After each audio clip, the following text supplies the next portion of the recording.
Since starting LOT, defining my wins every day and going through my day, looking for those wins instead of looking at the negativity all day. So then when I get to the end of my day and I can look back at all of the great things that happened is really important for me, because I used to go through my day looking at all the negatives that happened, and so now I've changed my perspective to look at all of the positive things that have happened. My favorite saying that Tamian says is mastering your calendar equals mastering your time. And that was something huge for me, because I've always had these ideas, plans, things I wanted to do, but I'd always be like, I don't have enough time. And that wasn't until I took the time to get a calendar and really sit down and plan my day before and realize how much time I truly had, taking away from TikTok, because that's a huge distraction, but limiting those distractions.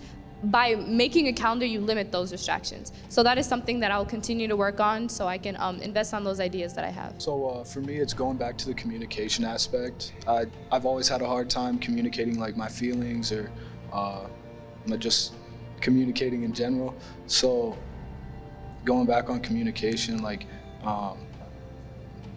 it's the message received, not the message sent, that really stuck with me, because I got to communicate better and build better relationships and better my relationships that I already had. Something that I learned from one of our other coaches, Miss Audrey, our mama bear, was to set personal goals for yourself in a relationship. So if the person you're trying to establish this relationship with doesn't have goals for themselves, it's hard to keep that relationship, because if you have a goal for yourself that you're trying to get support from, how is the person who doesn't have goals for themselves supposed to support you?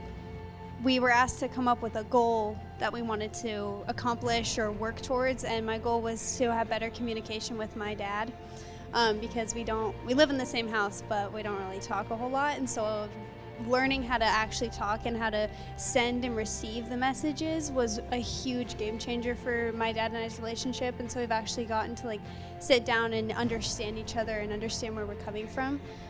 Still a work in progress, but definitely something that has helped build my relationships. I asked my fifth graders what their win was for the day. And so I've observed that if you ask them about their positive outlook, they'll want to keep seeking for that positive outlook. If you show your positive outlook for others, more people are going to be like, wow, I really want to do that too. If your environment limits you from growing into your fullest potential, then it needs to change.